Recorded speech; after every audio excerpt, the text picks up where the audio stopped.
মাননীয় স্পিকার, এই সরকার ক্ষমতা ফেব্রুয়ারি 17 তারিখ শপথ গ্রহণ করেছে। এর পূর্বের 6 মাসে ইন্টারিম গভর্নমেন্টের সময় প্রতিদিনে হত্যা হয়েছে, প্রতি মাসে হত্যার গড় ছিল 260 জন, যেটা বর্তমানে 311 জন। এই সরকার ক্ষমতা গ্রহণের পূর্বের 6 মাসে খুন হয়েছে 1780 জন, যেটা এই সরকারের 6 মাসে খুন হয়েছে 1789 জন।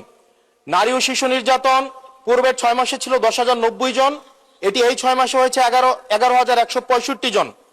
পুলিশের উপরে হামলা হয়েছে 275টি, যেটি এই সরকারের প্রথম 6 মাসে হয়েছে 317টি। গণপিটুনি দিয়ে 2025 সালের পুরা বছরে 166 জনকে হত্যা করা হয়েছে, যেটা এই সরকারের 6 মাসে সেটির সংখ্যা পৌঁছেছে 120 জন।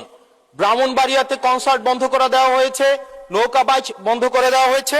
সেখানে মাননীয় স্বরাষ্ট্রমন্ত্রী বলেছেন যে ব্রাহ্মণবাড়িয়ার একটা কালচারাল একটা জেলা, সেই জেলায় নাকি গান বাজনা সিনেমা নাকি বন্ধের মতোই। আজকে আপনার মাধ্যমে মাননীয় স্বরাষ্ট্রমন্ত্রীর কাছে প্রশ্ন, এই 6 মাসে মাননীয় স্বরাষ্ট্রমন্ত্রী কি law and order situation restore করতে পেরেছে কিনা এবং আইনের শাসন সেটি প্রতিষ্ঠিত করতে উনি পর্যাপ্ত ভূমিকা রাখতে পেরেছে কিনা, নাকি উনি ব্যর্থতায় পর্যবেসিত হয়েছে? মাননীয় স্পিকার।